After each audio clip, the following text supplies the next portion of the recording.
So, brethren, good evening and welcome to the latest Young and New Masons virtual social. Because there are so many of us, as you've probably heard before, we've muted your microphones as it gets a little bit noisy when it's a free-for-all. We will be having a introduction to a new club. We've got some guest speakers and a Q&A session at the end. So just again, a note that this session is being recorded. So if you didn't hear me or you've just joined, now's your time to turn off your cameras. So for those of you who haven't joined before, the session, these Zoom socials are a catch-up, were originally a catch-up between my club, which I'm president of, which is the Essex Cornerstone Club, Porum Semper from Gloucestershire, and the Starson Club from Wiltshire. And we took advantage of the time that we had during lockdown to connect our clubs together and just, I guess, out of boredom, connect our clubs together over a social, a few drinks and a chat. That's kind of turned into something a bit more now. So we've had some fantastic guests. We've had more clubs joining us, and it's been a great way for us to connect clubs together, build some stronger bonds, and share ideas and best practice as new and young Mason clubs, like Blue clubs. That we are. So we have, I think this is our 10th club that's joining us, if I'm not mistaken, and we've got about 11 clubs in the pipeline waiting to join as well. So we will be bringing those new clubs on board, whether that's one at a time or two at a time, depending on kind of guest speakers and things like that. So we have some great clubs with us, and we'll introduce those to you shortly. We have Leeds Lights Blues, we have Leicestershire and Rutland, Holywell Club, Cambridge Light Blues, Colonnade Club, Trelawney Club, and obviously the other three before. I think that's everyone. I'm sure I've missed somebody, just like Mitch did the other day. So this evening we are joined by our newest club to the social, which is the Dunckerleys of Bristol. And I'll hand over to them shortly for them to talk about themselves and what they've been up to during lockdown, any highlights they've had so far. But before I do that, it's my honour to welcome tonight's guest speakers, which is the Right Worshipful Provincial Grand Master, David Pratt. David, welcome. A very good evening to you and everyone. It's lovely to be with you. And Worshipful brother, Stuart Condliffe as well. Hi, Stuart. You're on mute, but that's fine. We got the hint. So, gentlemen, we'll be having a Q&A session afterwards. I hope that's still okay with you. And that will be run by Mitchell, I believe. Matty's taking a back seat this evening. Probably got a hangover from last night's cocktails. So, yeah. If you do let loose in Bristol. Yeah. If you've got any questions below, gents, please add them into the chat below. Whether that's for the new club that we're talking to or whether it's to our guest speakers, please feel free to add any questions and we will hopefully try to get them all answered by the end of the session. So we try to make the end of the session a hard stop at 9:15 so everybody can kind of get back to their evenings and prepare for Monday morning. But if we do run over and we have a lot more questions, we can always catch up with guests afterwards to get those questions answered for you and the recording up onto our Facebook page. So please get thinking if you've got any questions and add them below. So to kick off this evening, I'm going to hand over to Frank, is it Frank, the chairman of the Dunckerleys? Yep. Hi, Frank. How are you? I'm very well. Yourself? Excellent. Yeah, I'm great. Thank you. A barbecue in the sun this evening. So, yeah. Very nice. Lovely. So, yeah, so Frank, the floor is yours. So you can go ahead and I don't know if you've got any slides or you want to share unfamiliar with showing my screen through Zoom. I think just do that at the bottom, if you can see. Oh yeah, there we go.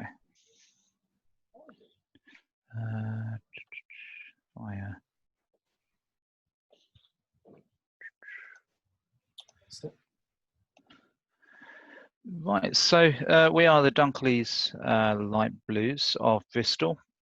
I'll probably just be reading a lot from these slides, but the history of us, we were founded in 2013 with the then PGM Alan Vaughan, and obviously the general theme of the national interest to get light blues formed in each of the provinces. And I don't think he needed too much convincing, because it's clearly been a great initiative. And since then, actually, we were named after our first PGM of Bristol, who was a PGM of a couple of our provinces also, Sir Thomas Dunkerley.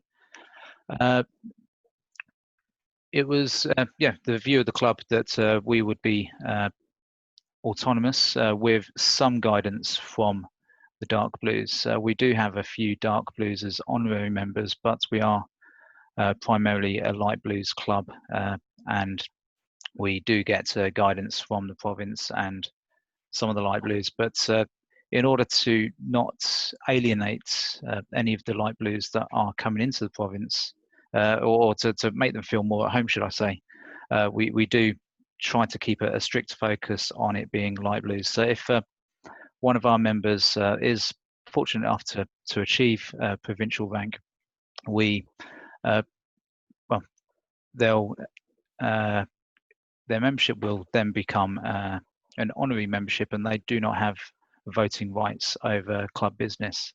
But as with many of the older brethren in the province, their guidance is often invaluable in helping the newer members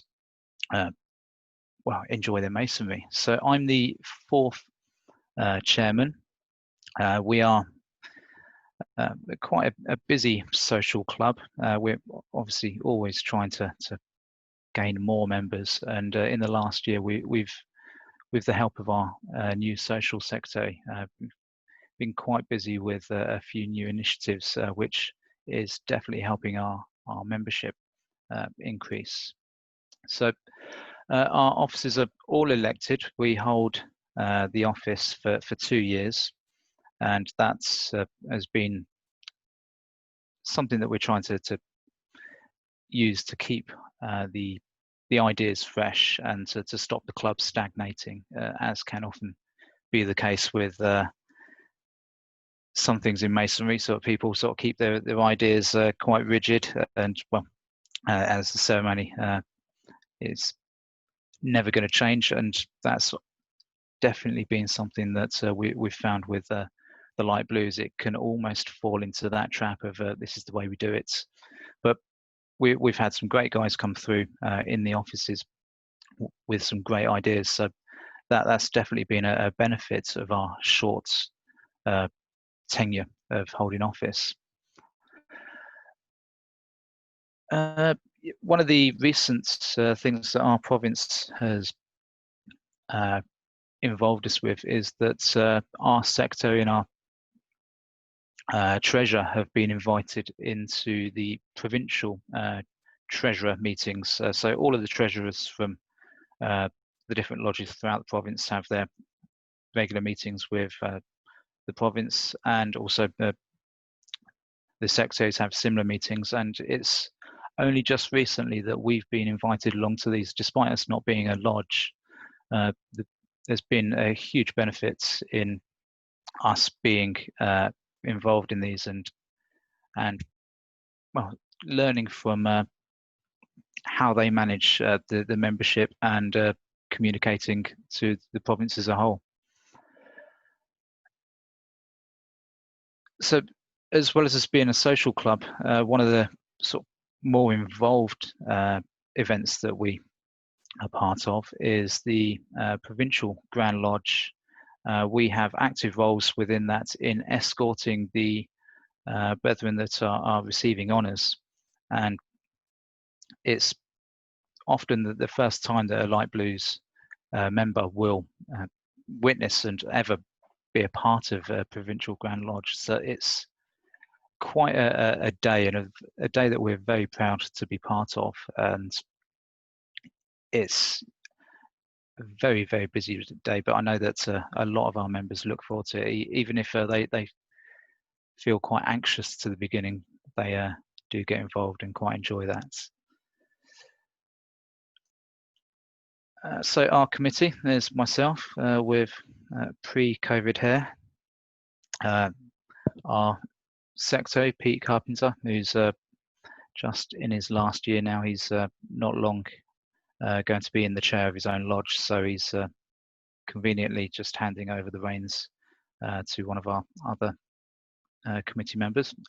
Lee Bushby, our social secretary, who's also on the call. Benji Preston, our treasurer. Aaron Butters, our deputy secretary, who'll soon be taking that lead. You might notice the dobble there.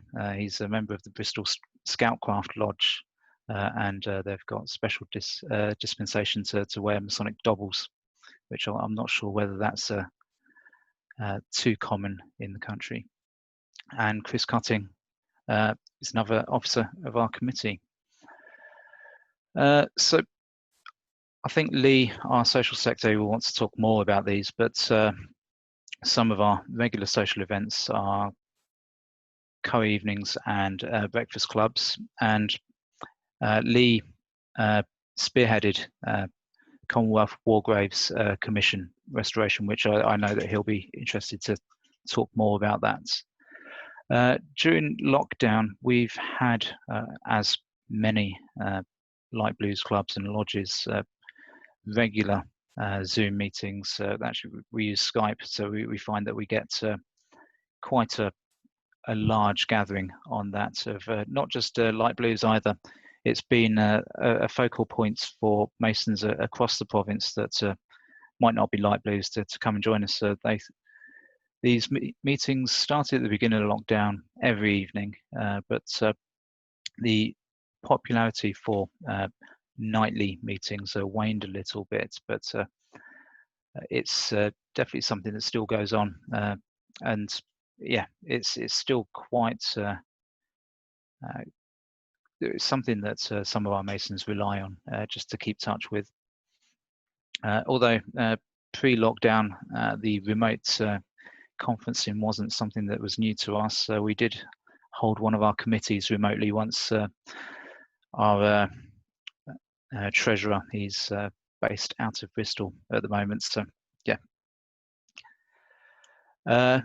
It's a photo of when we were escorting at the Provincial Grand Lodge. So I think, yeah, all of the guys there, bar myself and one other, it was completely new to. And as I mentioned at the beginning, it is quite an anxious affair of everyone being around, all of the provincial officers, but by the end of it, I think everyone was incredibly buzzing to be part of it. As with any light blues club, we do a lot of visiting. There's another image of a visit that we had for an initiation. One thing that we do try to be on top of, well, when normal meetings are going on ahead, we try to be part of as many initiations as possible, just visiting, just so that we can, at the third time advising, one of the officers will stand up and welcome the new initiates into the province and give them a little bit of a sales pitch on the Light Blues Club as well, so that we can hopefully get them interested and along to a few of our socials. We do have a few of our Light Blues that are in Royal Arch as well. Actually, there's a few of the committee there, and our immediate past chairman in that image as well. That's all I've got for slides, really. I'd be more than happy to answer any questions at the end of it, but I think that Lee might want to talk about some of the more social events and the Eyes on Hands On initiative. If you're ready, Lee? Yeah, thank you. Good evening, everyone. Thanks for that. Yeah, so with the social side, what we try to do is get some regular events going. So Frank mentioned we had a breakfast morning that we do once a month down the Bristol Centre. So we open up with the Light Blues organise it and open out to the rest of the province. And that'll go from 2 people to about, I think we've had about 10 or 12 people in the morning, so it's about 8 o'clock we do it down in the city centre. So those that have gone through and working, it's quite good to do that. And also we have a curry night as well that we do once a month as well in the local curry house. Again, that's gone from 6 people to about 16, 18 people, and that's wives and partners as well. Again, that goes out to the wider province, and we've had non-members turn up, so it's open to non-Masons, so those that are looking at joining have turned up as well to just understand from more of a social side of what it's like to become a Mason itself, and just have that general view and then chat to different people. So we found that's quite good in doing it, and it goes up and down. And like I said, by having it monthly, the 2 events, they're really good on there as it is. We've had a couple gatherings with up in the local pubs down to London for the quarterly comms that we've done as well. We've done on there as it is. And one that Frank mentioned that I've been leading with is the Commonwealth Grave Commissions, which is Eyes on Hands On project. It started in the southwest. It's spawned for now because of COVID. It's due to do a national launch in September to start up again. Basically, throughout the UK, there's, I think it's something like 230,000 war graves scattered around. It's about 120,000 locations throughout the UK. Also private memorials. Up in Bristol, there's one graveyard up there, the cemetery, and I think there's 500 war graves that are scattered around this bit on there, and that's where we started to do it. And we set it up as getting people trained. I've done a bit of the training now, and I've trained a few more on there, and we just come along at weekends as it is and help out a few hours. Wives, partners, children allowed to attend with set rules on that and everything else. And the Commonwealth Graves does all the insurance and everything else. But it's quite a nice way to get the bit out there of what the light blues are doing and get it outside on the wider province of what the Masonics are doing, Freemasons in general, of getting it around there. So it's quite good on there as it is. And it's definitely took off. I think we've probably got about 20 people trained now. We're in there, most of them light blues as well, and we mix and match as we go along. So it's been quite good on that social side to try to do it as it goes on there. So just in a question, how is our membership structure? Sorry, Lee, did you want me to answer that, or you still got some more to talk about the? No, happy. No, just something to look through there. So we charge a membership fee, and we use that to subsidise social events, well, usually just drinks behind the bar if it's in the province. But so yeah, we charge £12 a year, and it's not a huge amount that we have a kitty to do much with. It's more just to get the buy-in of the brethren to come along to our social events as well, and it also covers any sort of stationery or any other costs that we have, although they're minimal, and that's a recurring membership fee. But that's something that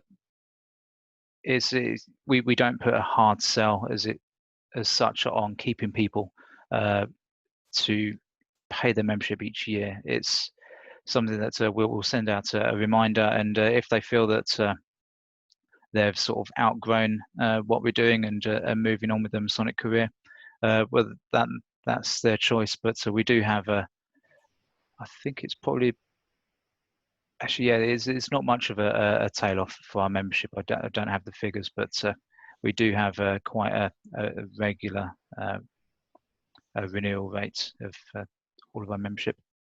Frank, what do you get as part of your membership? Is it just a buy into the club, or do you get a tie maybe, or something else? It's actually we get a Dunckerleys pin. That's probably the huge, the biggest cost actually, although it's not that much. So yeah, it's a little yellow pin that we wear on our lapels, just indicates to other new Masons within the province or anyone else that we're Dunckerleys.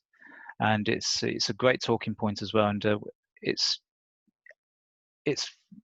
been I would say it's a good way of helping the newer members to recognise someone that's actually is a light blue, or maybe feeling the trepidation that they're feeling having just joined Masonry.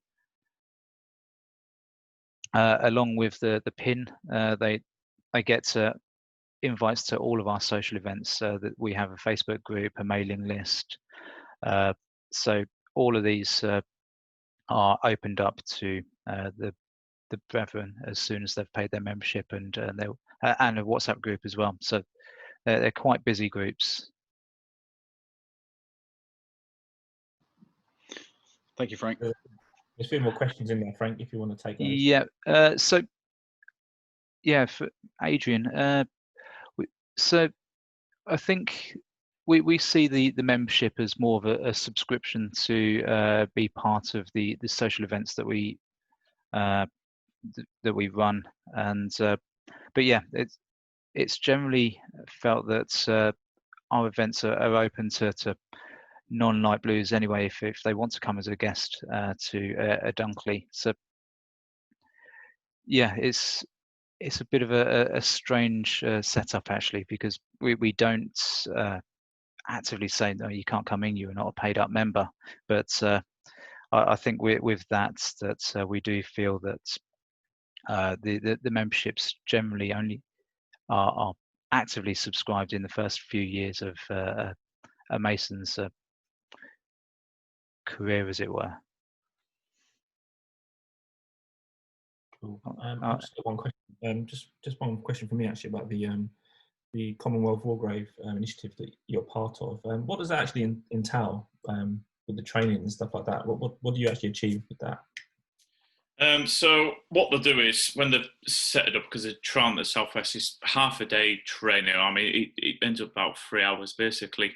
Commonwealth Grave will come along, show you about the graves, give you the history on how to do it and actually how to clean it, how to go up to them and clean the sites down and everything else on there. And then that allows then people that have been trained to actually go out there and obviously go into the different cemeteries and look after them as they are. Because there's been quite a bit in the past that people have been going out attending the war graves and actually damaging them a little bit more because of the cleaning, because people put bleach and everything else on there and doing with their names on there. They're trying to put the names in a black pen and all that to try and highlight it, but it's actually damaging it a little bit more. So it's on there. And I think for us, it was trying to put something back into the community, because we do a lot of within the province, wide in the community work, where they'll go around and clean up around churches, the local areas. So we're trying to link it with that side as well as it is. So I mean, what I'll do is I'll put the link onto the page anyways on there as it was, and people can have a look at it. It's quite a good thing to get into, I think, as it is, and it definitely gets the message out there, what we do in the community.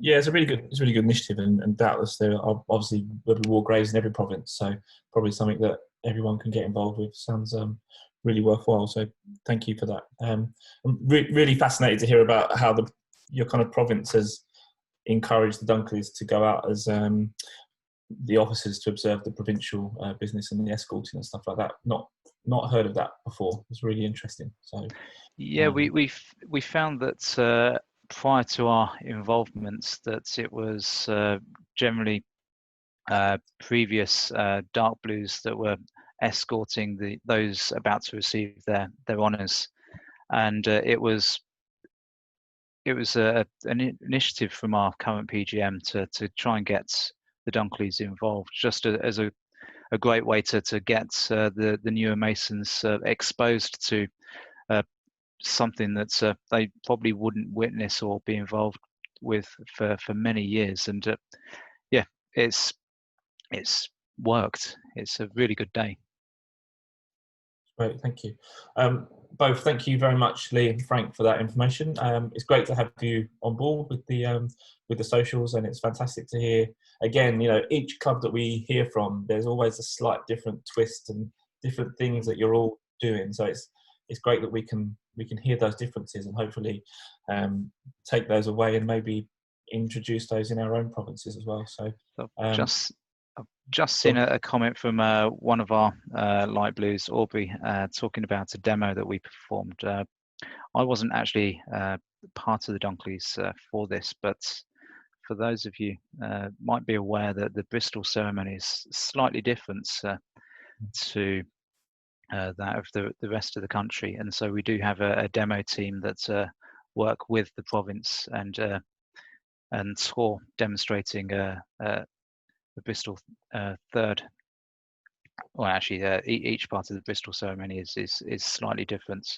But that's a good point. Actually, if anyone is interested in visiting Bristol and seeing some of our ceremonies, even the Royal Arch exaltation is apparently we're the only province in the UK that have this certain part of the ceremony. It's definitely a reason to come and visit us. So if anyone's interested, please get in touch. That's great. Thank you very much.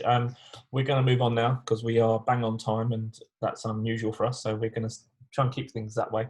I just want to start now with just club intros. Obviously, Frank and Lee, we will skip you on this part because you've just introduced yourself. So we're just going to do intros from everybody else that's here. I will start with the Sarsons Club.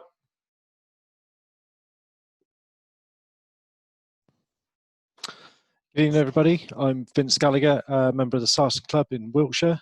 I'd like to say a very warm welcome to the Dunckerleys for joining us this evening. It's great to have you on board, and we all really look forward to the speakers tonight. Thank you, everybody. That's great. Thanks, Vince. Porson Semper, next up. Good evening, brethren. Thank you once again for inviting us along. Thank you to and very warm welcome to the Dunckerleys. As an ex-Dunkerley myself, my mother lodges in the province of Bristol. It's great to finally have you guys with us this evening. Great introduction presentation. Really looking forward to the presentation by Right Worshipful Brother David Pratt. So thank you from everyone from Provincial Semper. That's great, thank you. Leeds Light Blues. Good evening, everyone. I'm Matt Madeira, the chairman of the Leeds Light Blues Club. Big welcome to Dunckerleys. Thank you for the presentation, and welcome to our Provincial Grandmaster, David Pratt. Welcome, and we look forward to your presentation. And again, a very good evening to you all. Thank you very much. Leicestershire and Rutland, please. Thank you, Barry. Good evening, brethren. Thank you to Frank and Lee for the great introduction to the Dunckerleys of Bristol. I bring you a warm welcome on behalf of Leicestershire and Rutland Light Blue Club, and we hope to join you for a Bristol third at some point in the not too distant future. Also, I'd like to extend our greetings to Right Worshipful Brother David Pratt, and we look forward to hearing from you shortly. Thank you. Brilliant. Cheers, Bob. Cambridge Light Blues. Anyone there? Yes. Hi there, everybody. Good evening. My name is Edward Williams from Cambridge Light Blues.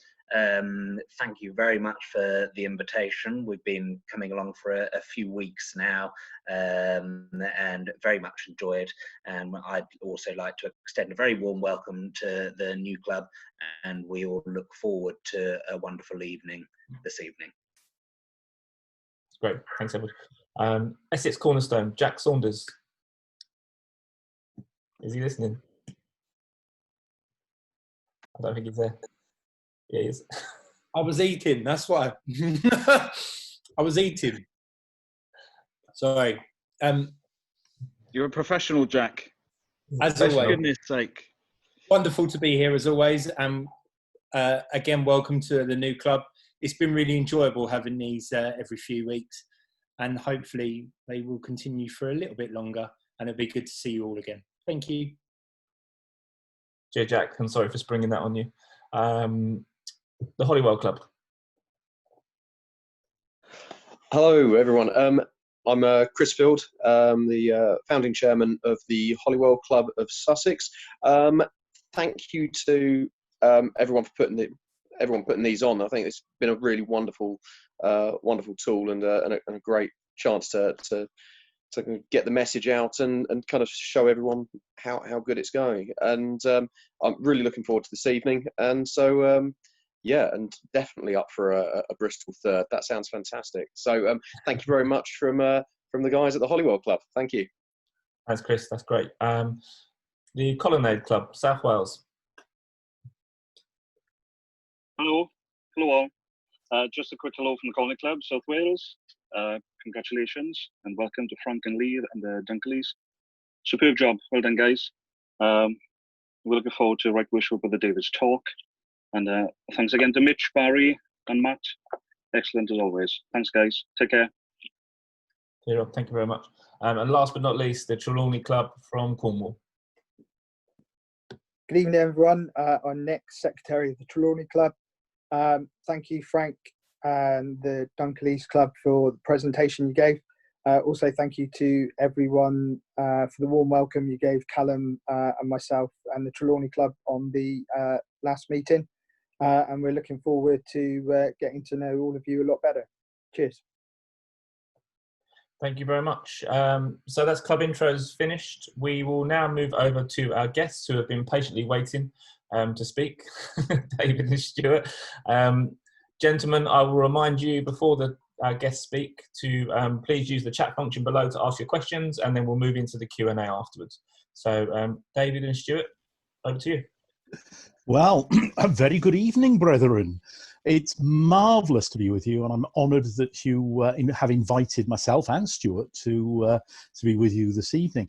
The title of our talk is Masonry and Madeira. And I suppose it's very appropriate that as I raise my glass here, I'm enjoying my favourite, a 20-year-old dry Madeira, and it just helps things go with a tremendous swing. If you haven't tried Madeira, brethren, as a drink, usually in this country, it will be the sweet Madeira, which is fine, but try and get your hands on the drier Madeira, which are absolutely wonderful drink chilled as an aperitif. So it's not all going to be about wine this evening. Let me introduce myself. I will introduce this particular talk. Stuart is going to take you way back to the 1700s, up until 1935, to explain the extensive history of Freemasonry on the island of Madeira. But I've written myself here a note that our objective this evening is to entertain you, perhaps to educate you, and to amuse you. But the good thing is, I voted for this, but I took guidance from Stuart. There will not be the customary multiple choice test at the end to validate your learning. Only an invitation to come out to see us in Funchal, because it is a wonderful experience. My personal introduction is this. I'm so pleased there is a brother from South Wales, because I was born in God's other chosen acre of Cardiff, as they say down there, but was immediately transported to the upper headlands of Penarth, where people see things slightly differently there, and I'm sure my South Wales brethren will be chuckling all over his face. So I grew up in a small town called Penarth on the Bristol Channel, and was initiated, passed and raised in my mother lodge, Windsor Lodge, Penarth, 1754, before moving with my job to London, where I was very active in the province of Middlesex. I then moved with my job up to Yorkshire, and to know the man, if you cut my head off, there is a blue Halifax Building Society X deeply ingrained in my DNA. I've retired now, but that's a lifelong association with the most wonderful organisation before things went a bit wrong 15 years ago or so, but never mind. So from a point of view of being up here, I am Provincial Grand Master, and I'm absolutely thrilled to have been Provincial Grand Master for the last 7 years. You can imagine it. 200 years, the province of Yorkshire West Riding has existed, and I'm the first non-Yorkshireman to become Provincial Grand Master. I understand in the city of Sheffield, there was a book, and the book said, no chance for this lad at all. Little question there. Yes, you're absolutely right. I was the face on the Halifax advert as well, and that links onto something linking to my South Walian background. Everyone in Wales sings. It doesn't mean to say they can sing, but they'll give it a go. I was very fortunate that the great architect gave me a voice, and for part of my life I have been a professional singer, and when I was installed as Right Worshipful Provincial Grand Master here in the West Riding, I sang to the brethren, and the then Assistant Grand Master and Grand Secretary almost had apoplexy. But I do try to sing to them each year, but often time beats me. And if you're lucky, very, very lucky tonight, brethren, I might just leave this talk with a song for you, because I'm trying to introduce a little bit of bardic magic. I have a poem to give to you, and if I can sing, I will. And for those of you who are thinking, what is he going to sing?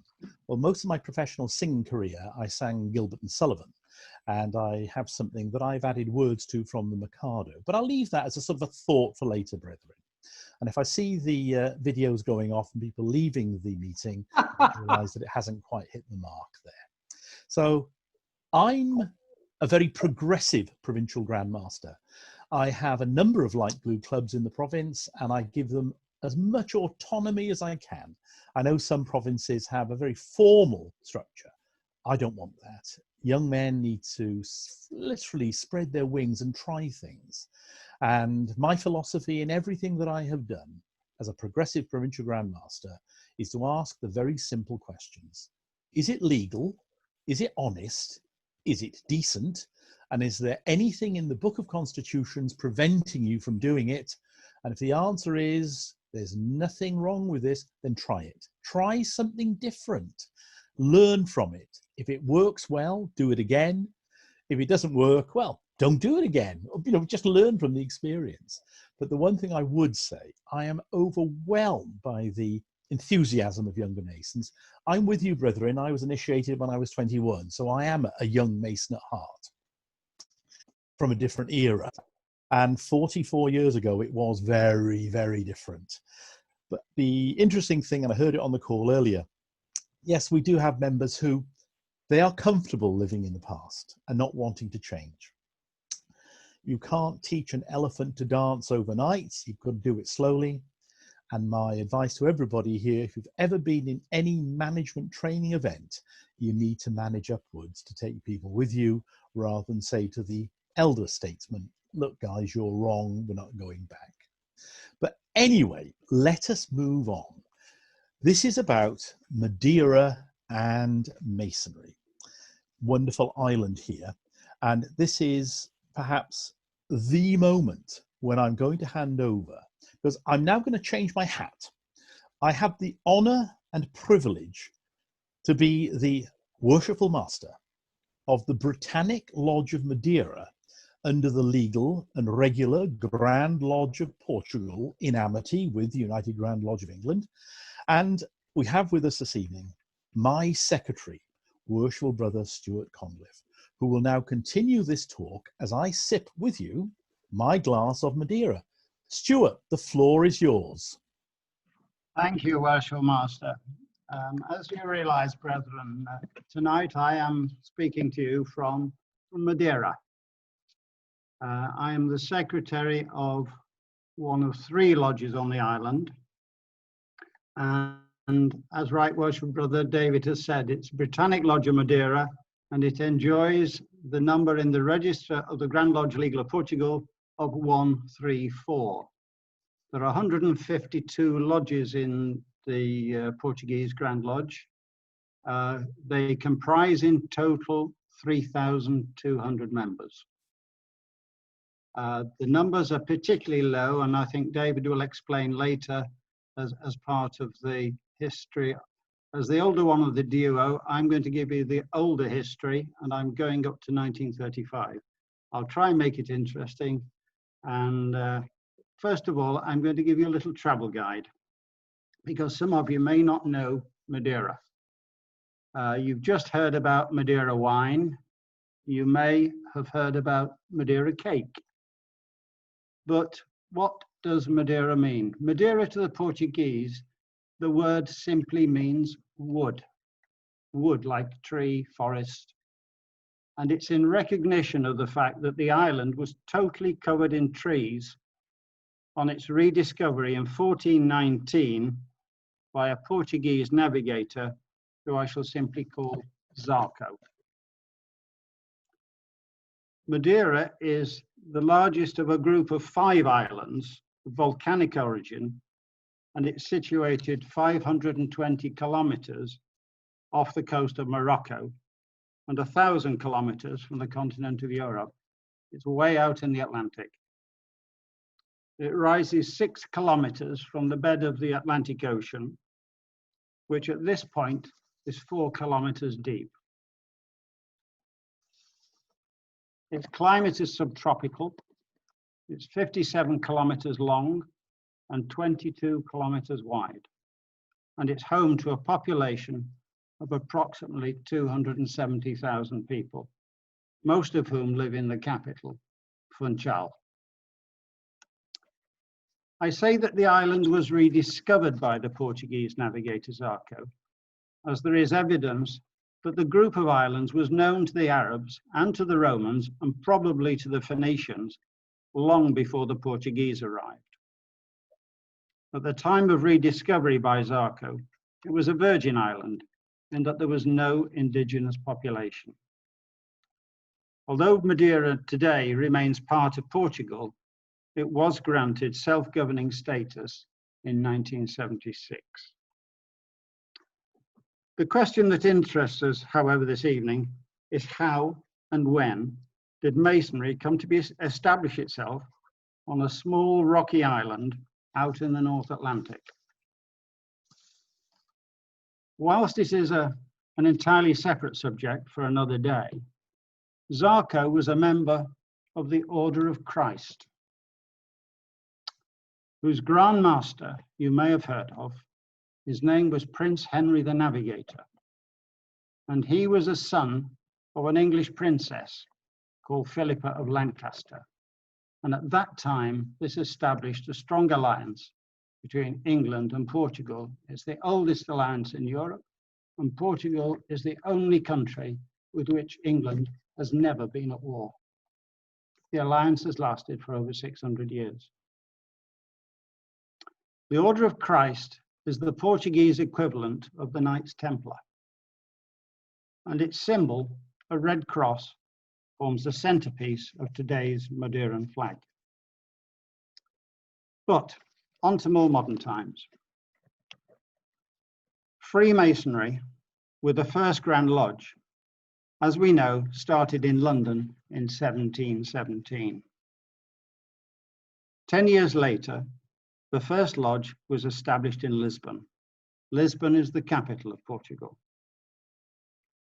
It took 40 more years for the first lodge to be established on Madeira in 1767. The prime mover was a Portuguese. His name, and it's the name of one of our sister lodges in Funchal. His name was Erich de Onelhas Frazal, bit of a mouthful. He had been initiated in Scotland, and he was the prime mover in the formation of the first lodge on Madeira. We do know that by 1790, there were 2 lodges on the island, and that in 1791, a third was formed.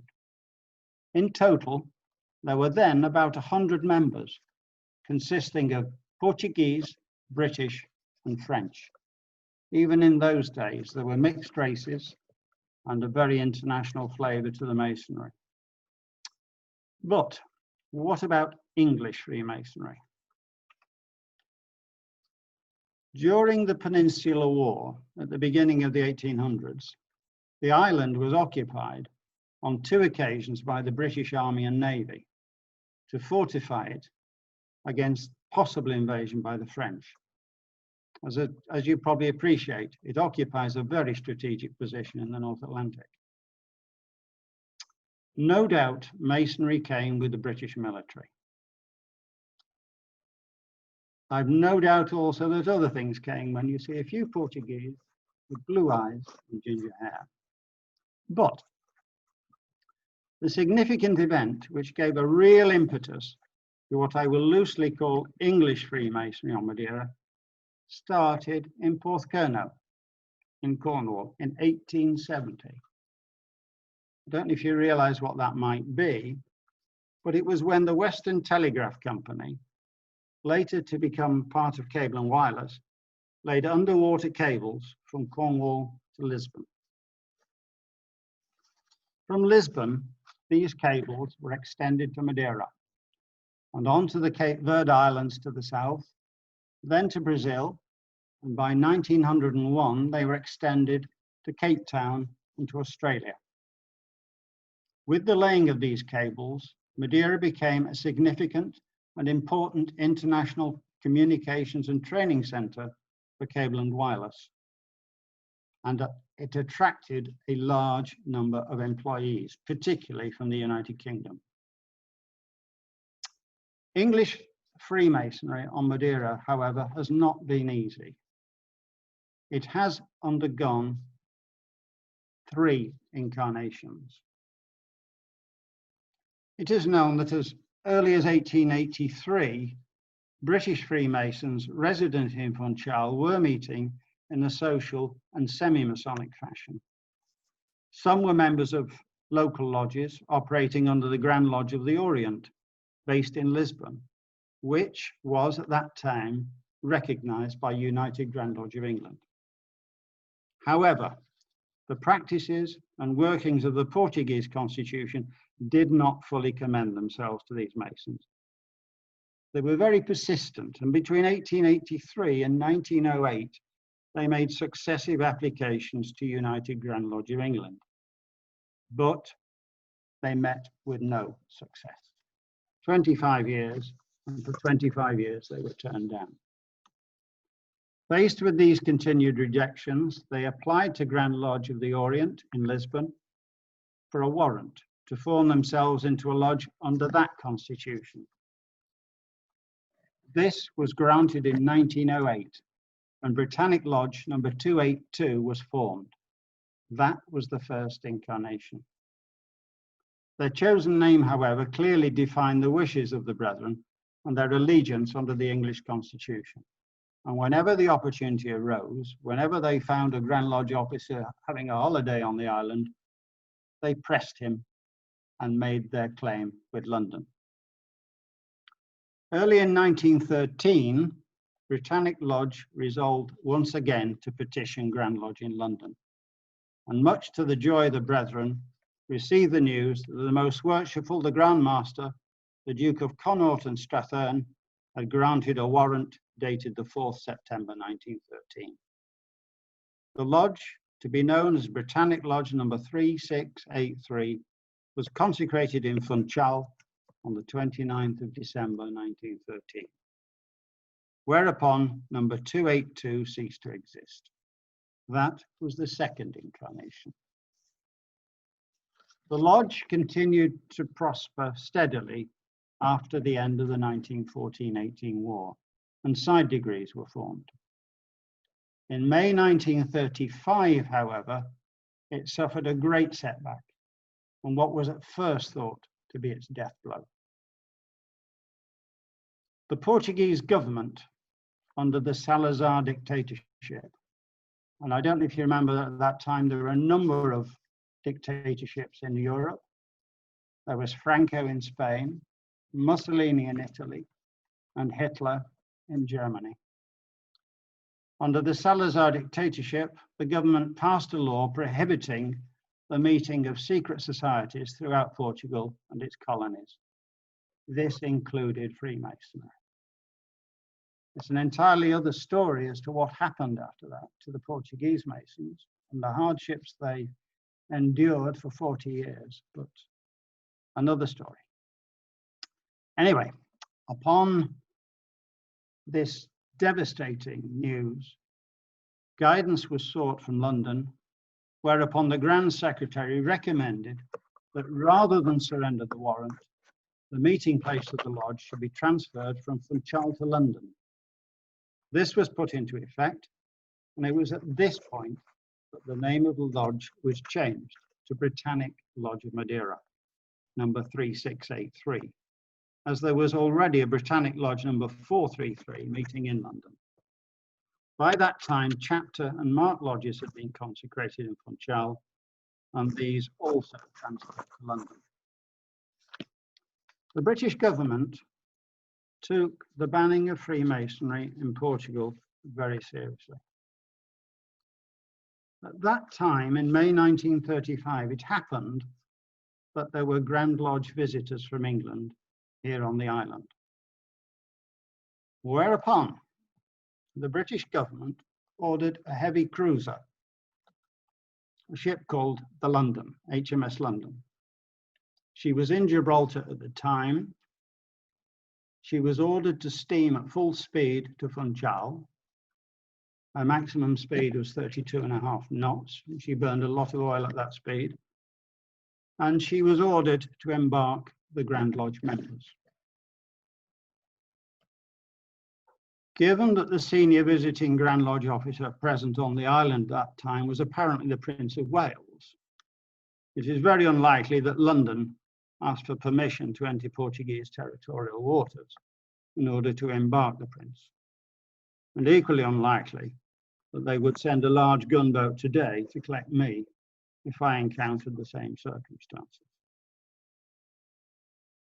At this point, I hand over the gavel to my worshipful master, who, being the younger than me, will bring us up to the present time. Thank you, brethren. Stuart, thank you very much indeed. I'd send a gun for you, don't worry. It's intriguing because when I've been going to Madeira for 37 years.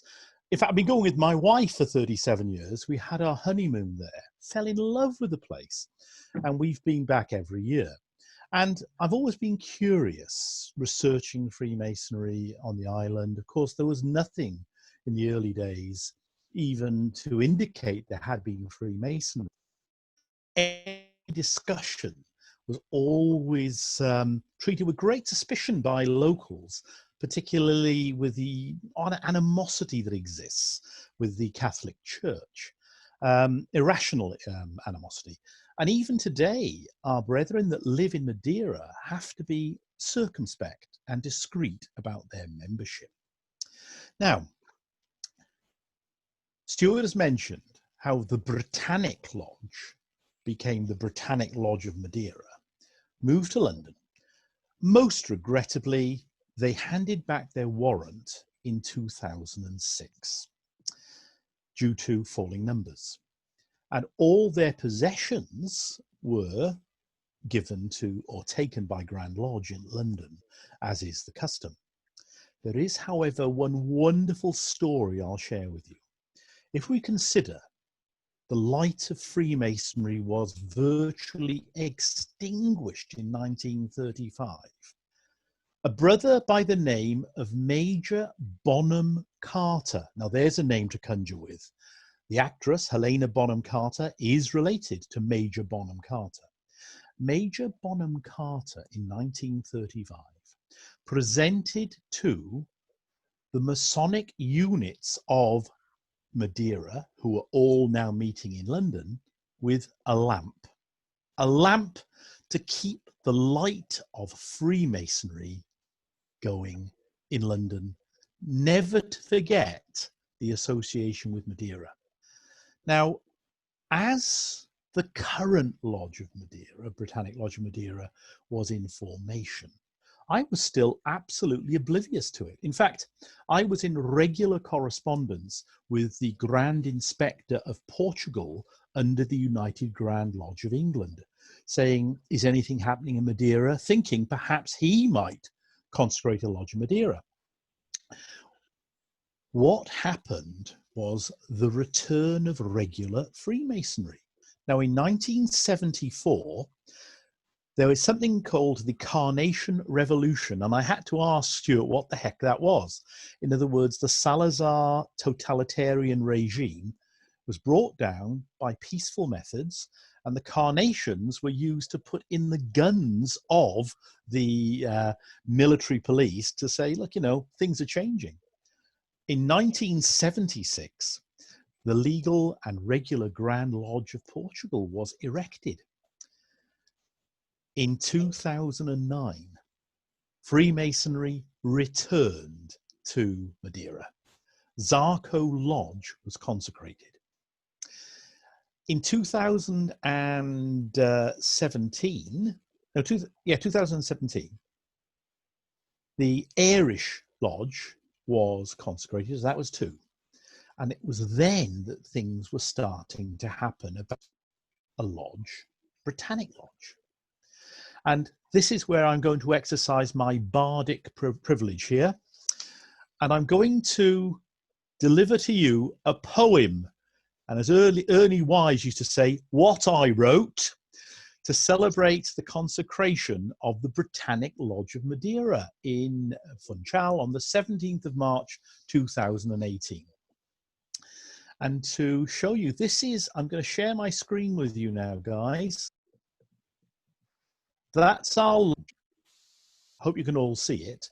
Britannia, resplendent in the centre, between two Masonic pillars. I don't think you're sharing that, David. Oh, Sorry, I'm trying. I've put shared screen on there. Is it not working? You clicked one of the images. I have, sir. Let's try again. I'll try again. Thanks for coming in. That's all right. Is that any better? No. Oh. Oh, there you go. There you go. It's working. Oh, can you see it? Right. So it is in. All right. Oh. There we go.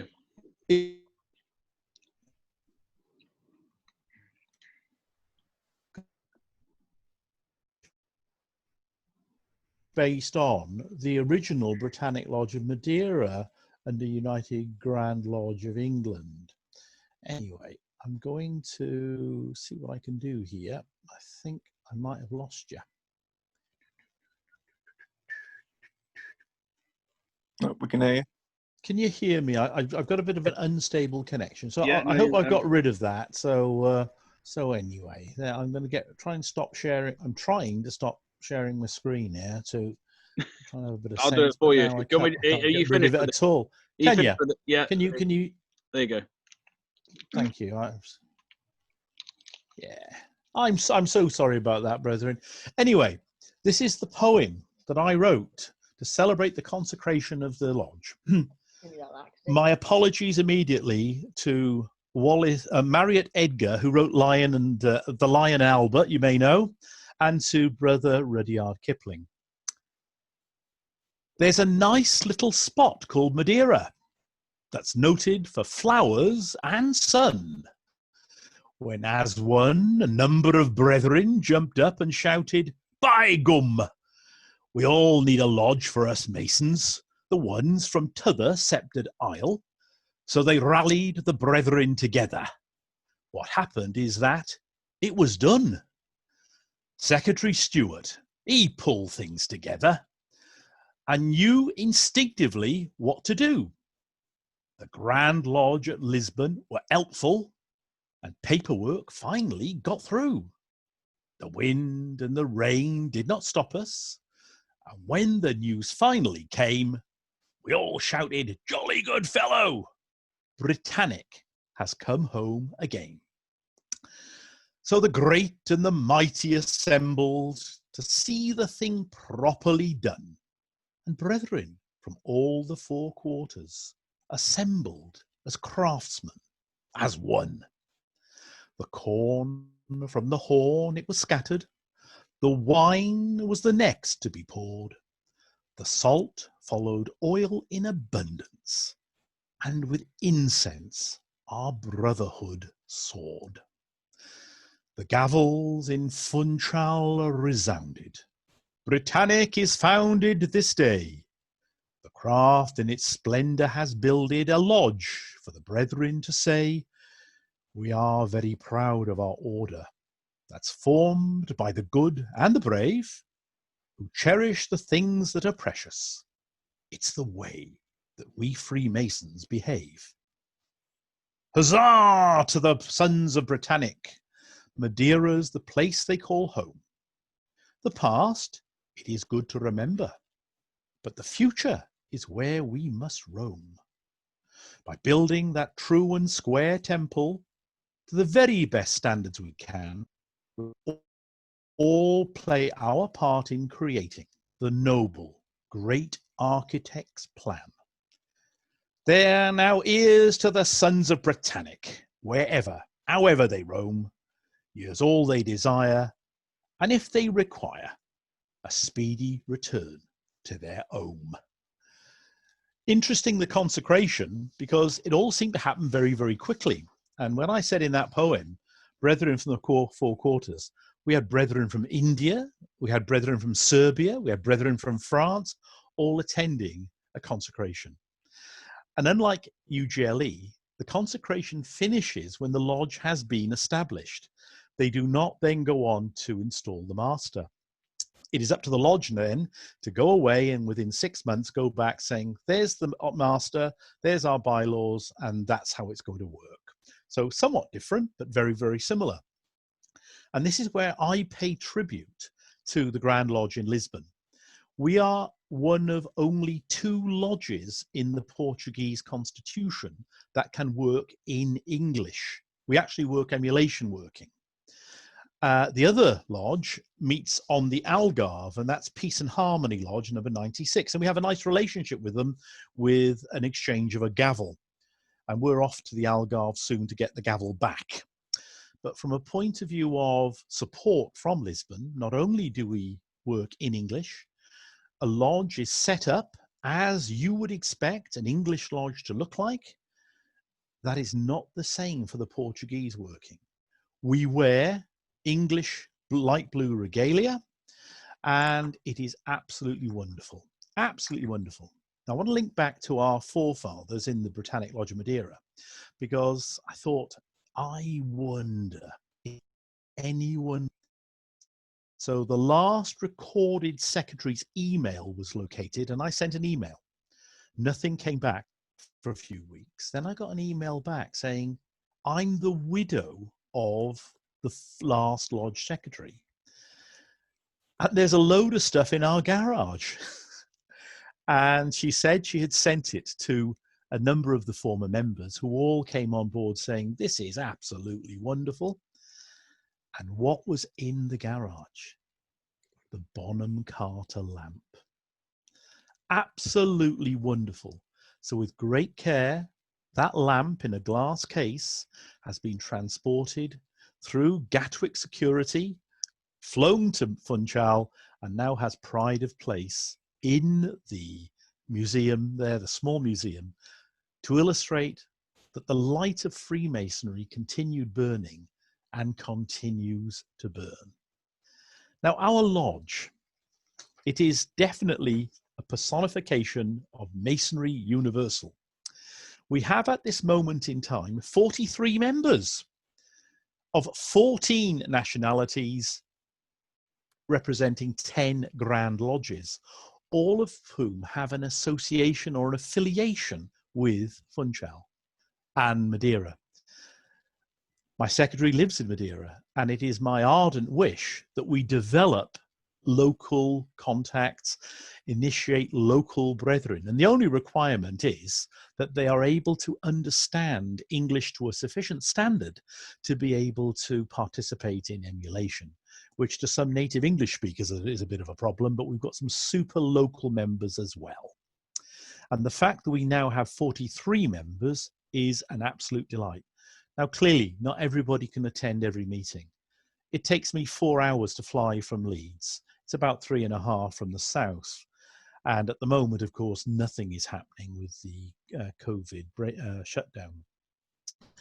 But we have a certain philosophy. We demonstrate emulation ritual to the highest standard in our lodge meetings. And afterwards, we don't have a lodge festive board. We join together with our ladies who always look resplendent. And I can only tell you what a wonderful occasion it is to be out under a subtropical moonlight with stars above us, enjoying the most magnificent food with our ladies looking resplendent. And it's one of the only times that I have the opportunity to wear a white dinner jacket. And it is a fantastic experience. I would encourage anyone on this call, if you want a holiday, don't think that Madeira is a place for old people. It isn't. It's a most sophisticated, distinctive place where people are lovely. There's nothing rowdy there at all. Food magnificent. The wines are terrific. And it's just a peaceful, peaceful holiday. And the flowers that are there, I mean, I'm no gardener, but they are so impressive year round. And of course, the world's largest firework display on the 31st of December is a delight to behold.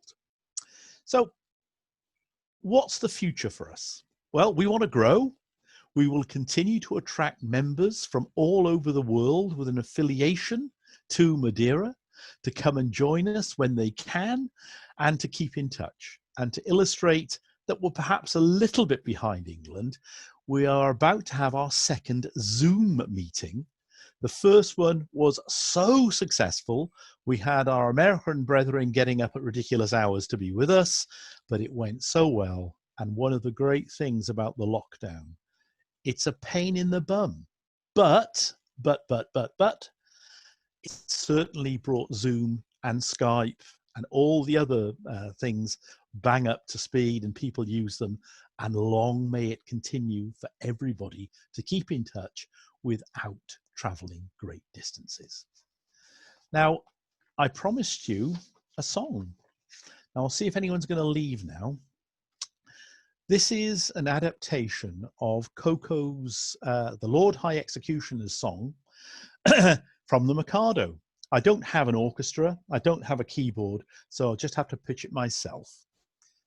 As someday it may happen that a victim must be found, I've got a little list of Madeiran Masons multiple that should be underground and who never would be missed.